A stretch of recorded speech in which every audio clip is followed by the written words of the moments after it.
Halo teman-teman, apa kabar semuanya? Semoga kita semua selalu dalam lindungan Allah Subhanahu wa Ta'ala. Dan di video kali ini agak berbeda dari video sebelumnya. Kalau sebelumnya aku selalu ngedubbing suara, kalau kali ini mau langsung aja.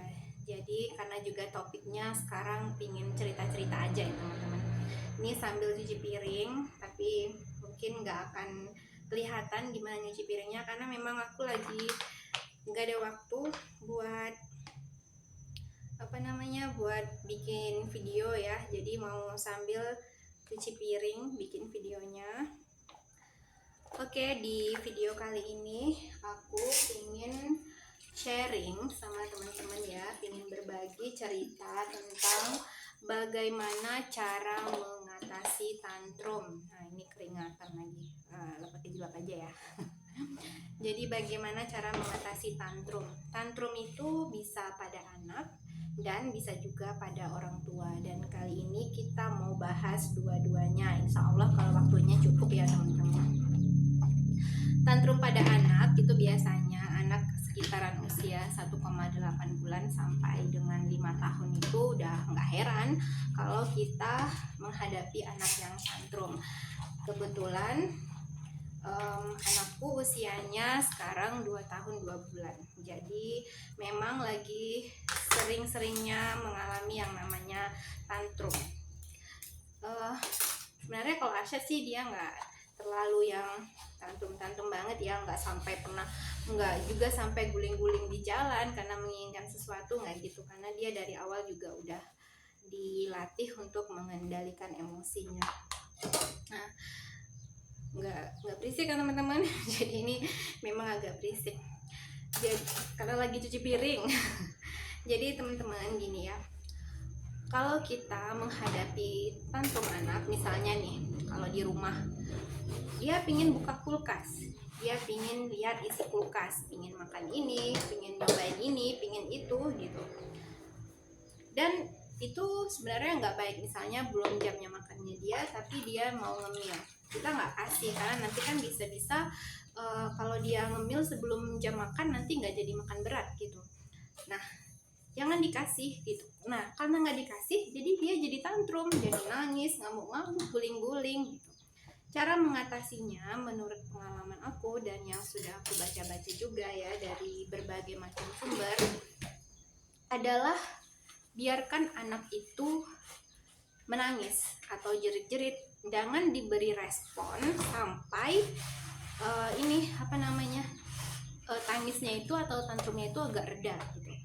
Kalau kita respon nanti dia akan semakin menjerit. Jadi biarkan aja, asalkan dia tidak melakukan sesuatu hal yang membahayakan dirinya. Misalnya dia ngamuk sambil mukul-mukulin kepalanya di dinding ya, kalau seperti itu kita harus cegah gitu.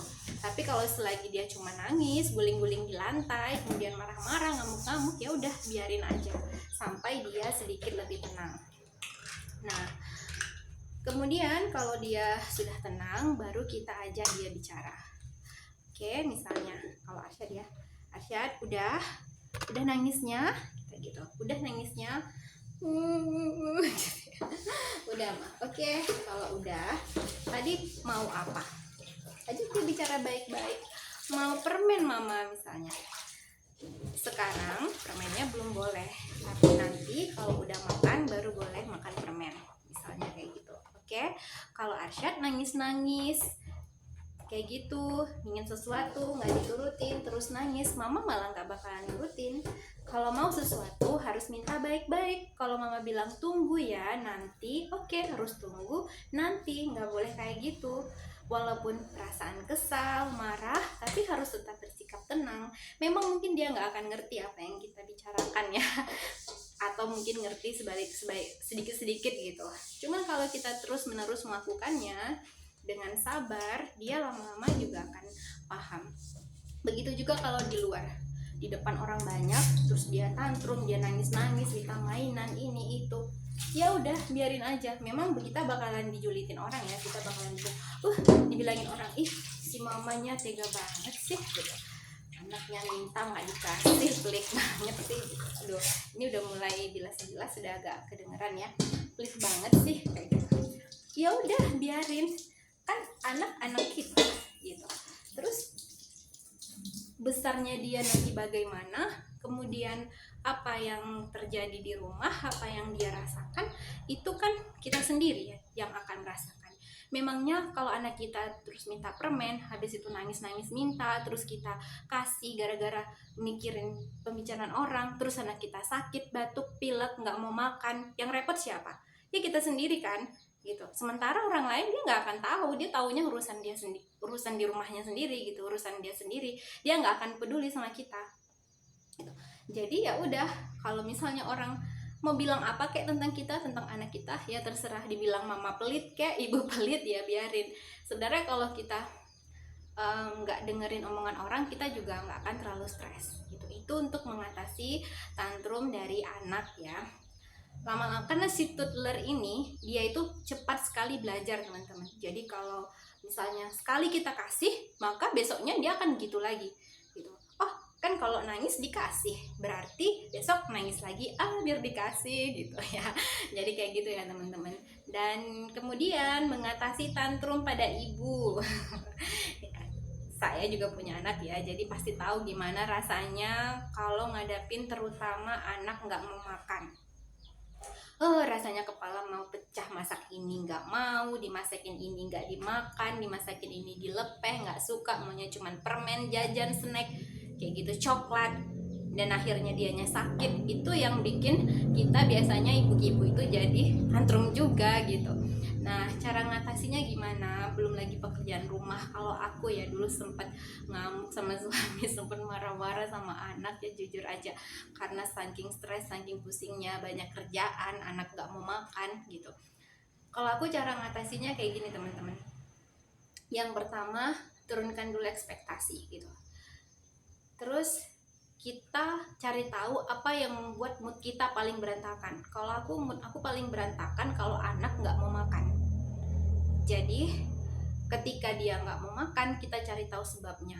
Kemarin Arsat nggak pakai aturan makannya gitu. Jadi terserah dia aja kapan mau neneknya kasih ya kasih. Kalau jadi karena itu membuat mood aku nggak bagus, jadi sekarang aku netapin feeding rules dengan Arsat dan alhamdulillah berjalan baik. Feeding rules itu bagaimana mungkin nanti akan di video selanjutnya ya. Kemudian kita turunkan ekspektasi. Kalau waktu kita gadis misalnya, atau ketika belum punya anak, kita bisa bikin jadwal nih. Oke, aku bangun jam 5 pagi, kemudian sholat, kemudian mengaji, kemudian aku bakalan beresin rumah, masak gitu. Jam sekian sudah selesai, kemudian aku akan ini, akan itu, jam sekian sudah selesai. Kita bikin kayak schedule dan semua berjalan dengan baik, itu bisa. Tapi ketika kita punya anak kecil, jangan harap semuanya akan berjalan dengan apa yang kita inginkan gitu. Misalnya kalau bangun mungkin bisa ya, oke aku pagi ini bakalan bangun jam 5 misalnya gitu, ya sudah bangun jam 5. Tapi belum tentu kita bisa bangun kemudian langsung sholat. Bisa aja pas udah wudhu kemudian mau sholat anak nangis. Kalau kita berpikir 5 menit, oke 10 menit aku sholat, 15 habis 5, setelah itu aku ngaji 15 menit selesai, dalam pikiran kita seperti itu. Tapi ketika anak bangun kemudian nangis minta gendong, maka jadwal kita jadi berantakan dan akhirnya kita jadi kayak kesel sendiri gitu, merasa gara-garanya anak nih jadi berantakan jadwalku, kenapa sih kamu kok cepet banget bangunnya, kan gitu ya. Jadi kita yang kedua, nggak usah bikin schedule berdasarkan waktu maksudnya, tapi bikin schedule yang urut-urutan aja. Kayak aku misalnya kalau pagi bangun berarti sholat, kemudian sholat subuh ya, terus ngaji, kemudian aku habis itu nulis novel selagi anakku belum bangun, karena sekarang juga aku lagi nulis novel ya teman-teman, dan aku upload di Vizo kalau kalian mau tahu judulnya, Kesabaran Istri Berbuah Manis. Sekalian promosi. Dan itu setelah selesai bikin novel itu diangsur-angsur dikit-dikit gitu kan, tapi aku usahain setiap pagi bisa upload. Jadi setiap jam 7 lewat kan dia GMT ya waktunya, jadi jam 7 itu perputaran waktu. Jadi sebelum jam 7 udah diketik, kemudian nanti setelah jam 7 bisa di-upload bikin novel. Kadang malamnya udah diangsur atau sorenya gitu. Jadi kalau udah selesai baru mulai selesai dengan urusan rumah tangga. Jadi misalnya seperti beresin rumah dulu gitu pagi-pagi, yang pasti selagi anak belum bangun beresin mainannya dulu kayak gitu. Kadang kalau sempat malam ya malam, kalau nggak sempat malam ya pagi, atau bikin sarapan dulu. Kalau udah masih ada lauk yang malam, paginya nggak buat sarapan biasanya, paling aku panas-panasin doang. Tapi kalau malamnya udah habis gitu kan, paginya buat sarapan dulu pastinya. Dan tapi aku lebih sering bikin sarapan barengan anak, jadi dia lihat kita masak, begini loh nak caranya. Memang sih agak ribet ya, tapi dia lihat, oh masak tuh seperti ini, jadi dia tahu ini bawang merah, ini bawang putih, ini cabai gitu. Biasanya kalau dia belum bangun, yang aku lakukan adalah pekerjaan-pekerjaan yang tidak mungkin dilakukan ketika anak bangun. Misalnya nyetrika baju, kemudian beresin mainan anak gitu. Ya itu kenapa nyetrika baju nggak bisa bareng, karena dia bakalan ngacau, dia bakalan berantakin semuanya. Beresin mainannya, jadi ketika dia bangun mainannya udah rapi, udah beres. Tapi kadang-kadang juga nggak diberesin sih, itu nggak yang mutlak juga gitu. Nah kemudian apalagi kerjaan kita, misalnya udah beres masak semua, aku buka warung, buka warung, beresin warung, udah perlengkapan beres semua, kemudian lanjut nyuci baju, kemudian ya lanjut beres-beresin rumah. Kalau murid datang ya udah, karena aku guru bimbel juga ya teman-teman, murid datang udah selesai, jadi nggak ada waktu sekian harus selesai, nggak. Kalau rumah masih agak rapi, udah aku nggak sapu, paling sapu sedikit-sedikit aja kayak gitu. Jadi kurangnya ekspektasi kerapian kita. Ya memang harus rapi, harus bersih, tapi kalau itu memakan waktu yang sangat lama, kita harus deep cleaning sekian gitu, selagi punya anak kecil yang toddler, aku rasa itu akan sulit dan membuat stres kita semakin tinggi. Tapi bukan berarti rumah harus berantakan, enggak selalu berantakan. Kalau ada waktu ya beresin, kerjakan. Kalau nggak ada waktu biarkan dulu gitu. Karena kalau rumah itu berantakan, kerjaan nggak selesai, kitanya juga bakalan stres. Cuman mungkin lebih calling down aja ya, lebih santai ngadepin sesuatu, nggak harus ini harus selesai, ini harus selesai, ini harus selesai, nggak seperti itu.